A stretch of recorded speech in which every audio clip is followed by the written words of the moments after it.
Positional और long term investment के लिए स्टॉक सिलेक्शन बहुत ही ज़रूरी है। आप balance sheet, profit and loss statement, annual report पढ़ के स्टॉक सिलेक्ट करते हैं, लेकिन उस स्टॉक का अगर इंस्टीट्यूशन की तरफ से डिमांड नहीं रहता है, फिर वो स्टॉक राइज नहीं करता है, वो वहीं पड़ा रहता है। एक एग्जाम्पल है, जैसे आप अगर इरोज नाउ, जो इरोज एंटरटेनमेंट का स्टॉक है, उसकी बैलेंस शीट उठाइए और उसका प्रॉफिट एंड लॉस स्टेटमेंट उठाइए, सभी जगह पे सभी पैरामीटर में वो लगेगा कि बहुत अच्छा स्टॉक है, तगड़ा स्टॉक है, लेकिन उसपे ना एफआईआई की बाइंग आती है कभी, ना म्यूचुअल फंड का कोई इन्वेस्टमेंट है, तो स्टॉक गिरा पड़ा है। क्योंकि म्यूचुअल फंड वालों को हम लोग से ज़्यादा पता रहता है, किसी भी कंपनी के बारे में प्रॉपर आइडिया म्यूचुअल फंड वालों को होता है, उसके लिए वो फीस लेते हैं, उस पर रिसर्च करते हैं, तो इसीलिए उनका इन्वेस्टमेंट जब भी वो करते हैं, वो सारा स्टॉक का सारा पैरामीटर देख के करते हैं। वही हाल एफआईआई का है। एफआईआई का इन्वेस्टमेंट भी जब वो करते हैं तो बहुत ही सिलेक्टेड स्टॉक में अपना इन्वेस्टमेंट वो करते हैं और लार्ज स्केल इन्वेस्टमेंट होता है, और इसीलिए स्टॉक का डिमांड काफ़ी बढ़ता है। बजाज फाइनेंस या फिर आइसर मोटर का जो स्टॉक का राइज लास्ट 10 ईयर्स में हुआ है, वो एफआईआई और म्यूचुअल फंड पोर्टफोलियो के कारण ही हुआ है। रिटेल इन्वेस्टर स्टॉक को उतना चला नहीं सकता है, तो इसीलिए जो है एफआईआई और म्यूचुअल फंड पोर्टफोलियो को ट्रैक करना बहुत ज़रूरी है। और मैं कैसे ट्रैक करता हूँ और कैसे पोजिशनल और लॉन्ग टर्म इन्वेस्टमेंट के लिए स्टॉक सिलेक्ट करता हूँ, ये मैं यहाँ पे बताऊँगा। तो म्यूचुअल फंड पोर्टफोलियो पहले डिस्कस करते हैं। म्यूचुअल फंड पोर्टफोलियो आप लोग थर्ड पार्टी वेबसाइट जैसे money control, value research, eighty money, यहाँ से निकाल सकते हैं, लेकिन यहाँ पे आपको डाटा एक्सेल में नहीं मिलेगा, डाटा डिले भी हो सकता है। म्यूचुअल फंड अपना पोर्टफोलियो हर मंथ के 10 तारीख तक रिलीज करते हैं। जैसे अभी दिसंबर चल रहा है, तो नवंबर का डाटा आपको 10 दिसंबर तक मिल जाएगा, और एक्सेल शीट में डाटा मिलने पे आपको आसानी होता है उसको एनालाइज करने के लिए। तो इसीलिए डायरेक्टली कैसे म्यूचुअल फंड के वेबसाइट से डाउनलोड करें, पहले वो डाटा में बता देता हूँ कि कैसे मैं एक्सेल में डाटा बनाता हूँ, फिर स्टॉक सिलेक्शन करेंगे और फिर एफआईआई म्यूचुअल फंड एफआईआई का बात करेंगे। तो देखिए दोस्तों, मैंने यहाँ mutual fund portfolio disclosure Google में टाइप किया है। फिर ये पहला जो लिंक आ रहा है वो आ रहा है association of mutual fund in India, इनका पहला लिंक आ रहा है। तो इस लिंक पे हम लोग क्लिक करेंगे तो ये पेज खुलेगा। यहाँ आप जो है मंथली पोर्टफोलियो डिस्क्लोजर आपको मिल जाएगा। जनरली जैसे है 7-8 तारीख तक आपको मंथ का ये पोर्टफोलियो डिस्क्लोजर एक्टिव हो जाता है। फिर यहाँ से जो आप, जैसे मैं अगर यहाँ प्रिंसिपल पे क्लिक करता हूँ, प्रिंसिपल जनरल, तो यहाँ पे क्लिक करने पे मैं इसके पेज पे आ जाता हूँ। फिर यहाँ पे मैं मंथली पोर्टफोलियो, यहाँ से क्लिक करके मुझे मंथली पोर्टफोलियो ये दिख गया। तो मंथली पोर्टफोलियो अगर मुझे नवंबर का देखना है तो मैं नवंबर का यहाँ पे क्लिक करके नवंबर का पोर्टफोलियो देख सकता हूँ। ये पोर्टफोलियो डाउनलोड हो गया। तो उसी को जो है यहाँ पे मैंने कॉपी किया, उसी पोर्टफोलियो डिस्क्लोजर से मुझे ये, जैसे ये एक्सिस का पोर्टफोलियो डिस्क्लोजर है, तो एक्सिस का मुझे अगर देखना है कि स्मॉल कैप फंड में क्या क्या अभी इक्विटी है, तो मैं यहाँ से सिलेक्ट कर लूँगा। जैसे ये है एक्सिस का चिल्ड्रंस गिफ्ट फंड।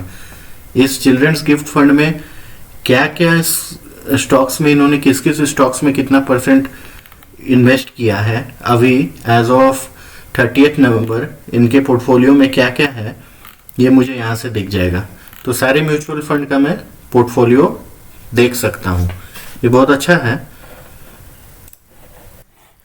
मैंने जो डाटा फंड का डाउनलोड किया था, उस डाटा से मैं ये एक एक्सेल शीट अलग बना रहा हूँ, जिसमें मैं डाल दिया हूँ, जैसे एसबीआई है तो एसबीआई का एसेट अंडर मैनेजमेंट कौन सा स्कीम का ज़्यादा है, मुझे ये पहले चेक करना है। तो ये मुझे जो है कोई भी, जैसे जीरोधा कॉइन आप यूज कर सकते हैं, वहाँ पे फंड का AUM वाइज शॉर्ट लिस्टेड रहता है, एसेट अंडर मैनेजमेंट किसका कितना है उस वाइज शॉर्ट लिस्टेड रहता है। तो कहीं भी आप कोई भी थर्ड पार्टी से आप ये डाटा ले लीजिए कि कौन सा फंड बड़ा है, कितना बड़ा है। तो एसबीआई में जैसे सारा फंड स्कीम्स जो है इसका एसबीआई का नहीं चलता है, लेकिन SBI small cap, SBI blue chip, SBI का मैग्नम मल्टी कैप और एसबीआई फोकस्ड इक्विटी, इसका एयूएम जो है काफ़ी बड़ा है। तो इसका तो हमको इसका एनालिसिस जरूर करना चाहिए। तो मैं ये एनालिसिस सब करता हूँ। एक अलग से मैं एक्सेल बना लिया, हर फंड हाउस का इसमें डाल लिया, ताकि मुझे ये बार बार एक्सेल खोल करके स्कीम्स देखना नहीं पड़ा। तो एसबीआई में मैं देख रहा हूँ कि ब्लू चिप फंड में देखिए नवंबर 30 को एचडीएफसी बैंक का वेट 11% है और वहीं रिलायंस का घट के 3% है। फ्रैंकलिन ब्लू चिप फंड में रिलायंस है ही नहीं। तो रिलायंस गिर रहा है, क्यों समझ रहे हैं? क्योंकि म्यूचुअल फंड वाले से अपना पोर्टफोलियो से निकाल रहे हैं। और बैंक्स बढ़ रहे हैं, तो सारे म्यूचुअल फंड में देखिए बैंक स्टॉक्स जो है डिमांड में है। ये प्रिंसिपल का इंडिया डाइवर्सिफाइड इक्विटी फंड, यहाँ पे ये जो स्मॉल कैप है जेवी केमिकल एंड फार्मा, ये देखिए कितना ज़्यादा वेट है इसका।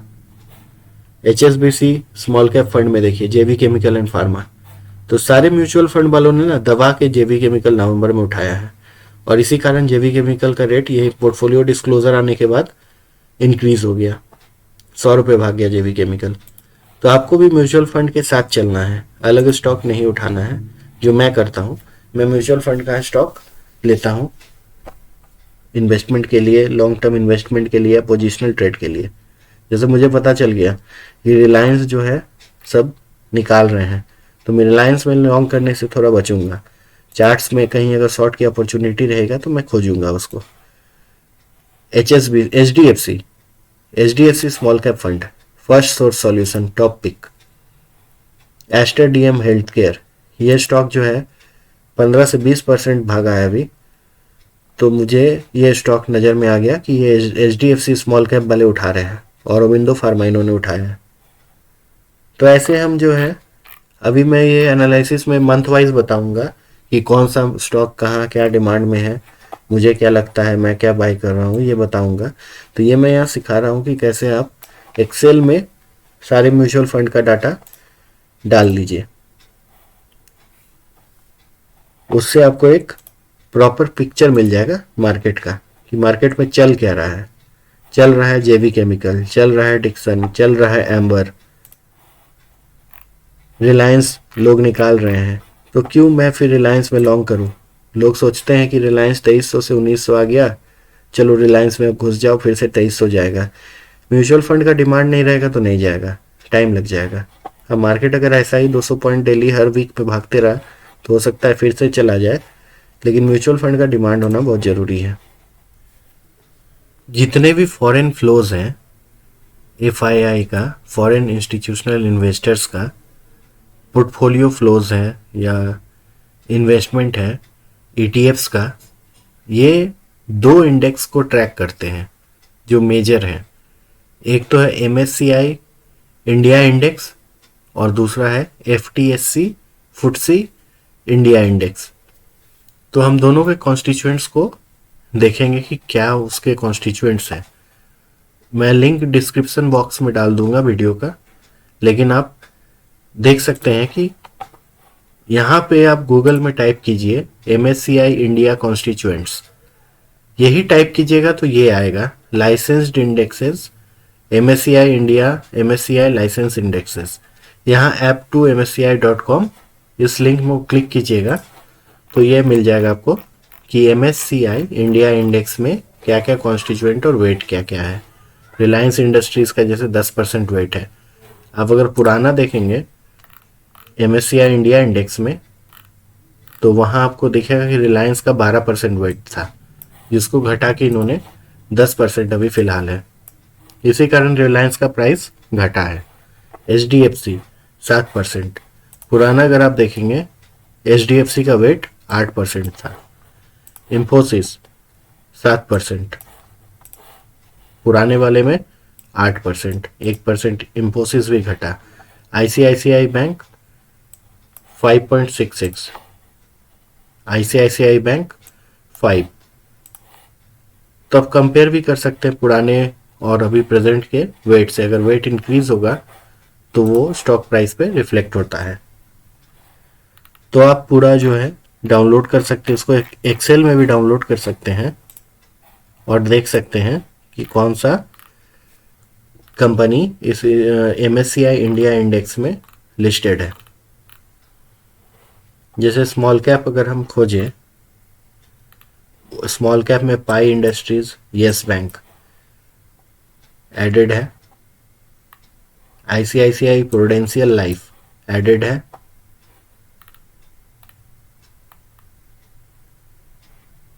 ट्रेंट एडिसन है। अब अगर इनमें इन्वेस्ट करेंगे तो इनका जो है राइज होने का चांसेस ज़्यादा रहता है। बीच बीच में ये जो भी ओवर वैल्यूड हो जाते हैं, जैसे अभी LIC हाउसिंग फाइनेंस को इन्होंने हटा दिया, पेट्रोनेट इन्होंने हटा दिया, तो जो ETF का आउटफ्लो उन स्टॉक से हो जाता है। एक नया इंडेक्स है MSCI emerging market x China index. ये बहुत ही अभी हॉट थीम बना हुआ है इन्वेस्टमेंट का। यहाँ पे अगर आप इसके कॉन्स्टिट्यूएंट देखेंगे, ताइवान है, सेमीकंडक्टर, सैमसंग इलेक्ट्रॉनिक्स, इंडिया का रिलायंस इंडस्ट्रीज है, इंफोसिस है और हाउसिंग HDFC है। इंफोसिस, HDFC और रिलायंस, ये तीन जो है इंडिया का लार्ज कैप में टॉप डिमांड पे रहता है FII का। MSCI जो है रिव्यू करते रहती है बीच बीच में अपना इंडेक्स का, जिसको आप नेक्स्ट रिव्यू फरवरी में है जो मार्च से इफेक्टिव होगा, फिर मई में है, फिर अगस्त में है, फिर नवंबर में है। ये साल में 4 बार रिव्यू होता है, फरवरी, मई, अगस्त, नवंबर। इसमें कुछ एडिशंस होते हैं, कुछ डिलीशंस होते हैं। उसी तरह FTSE के लिए, फुटसी के लिए, FTSE India index constituents search कीजिए गूगल में, आपको कॉन्स्टिट्यूएंट्स एंड वेट मिलेगा। यहाँ जा करके आप FTSE India RIC capped index, यहाँ से आप जो है ये वाला जो फुटसी का जो फैक्ट सीट है उसमें जाएंगे तो FTSE global equity index series, यहाँ पे FTSE इंडिया 30/18 कैप्ड, इसको क्लिक करेंगे तो आपको ये FTSE इंडिया इंडेक्स आपको मिल जाएगा। FTSE इंडिया 30/18 कैप्ड, इसमें आप देख सकते हैं ये PDF है, इसको आपको अरेंज करना पड़ेगा। लेकिन मेजर जो ये बेसिकली अल्फ़ाबेटिकली सारा स्टॉक है, तो कौन कौन सा इंडेक्स, कौन कौन सा स्टॉक जो है FII की नज़र में है, तो उसमें आप लॉन्ग टर्म के लिए इन्वेस्ट कर सकते हैं। जैसे अदानी ग्रुप का अदानी ग्रीन एनर्जी, ये काफ़ी अभी हॉट स्टॉक बना हुआ है। अगर MSCI में देखें हम, तो MSCI में भी अदानी ग्रीन है।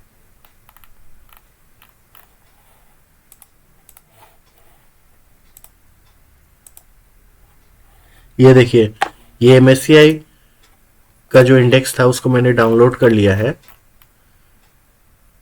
और वहाँ पे देखिए अदानी ग्रीन एनर्जी, इसका वेट कितना है, अदानी पोर्ट से ज़्यादा वेट है अदानी ग्रीन का, इसलिए अदानी ग्रीन का स्टॉक भाग रहा है। अंबुजा सीमेंट से ज़्यादा स्टॉक, SEC से ज़्यादा वेट है। तो आप यहाँ से एक अंदाज़ा लगा सकते हैं कि कौन सा स्टॉक अदानी ग्रीन जो है डिमांड में रहेगा। अडानी ग्रीन भले आप बोल सकते हैं कि ये फ्लोटेड है या ज़बरदस्ती राइज हुआ है, लेकिन ये हमेशा अभी डिमांड में रहेगा जब तक ये MSCI इंडिया इंडेक्स में इस कॉन्स्टिट्यूएंट है, ये पार्ट है। ट्रेंट, यस बैंक, ये अभी फिर से डिमांड में आ जाएगा। अब आप बोलिएगा कि करना क्या है, ये तो सारा मिल गया हमको, फॉरेन का FII का ट्रैक कर लिया हमने पोर्टफोलियो की, ये बेस्ड रहता है MSCI फुटसी पे, तो हमको सारा FII के फेवरेट स्टॉक्स मिल गए।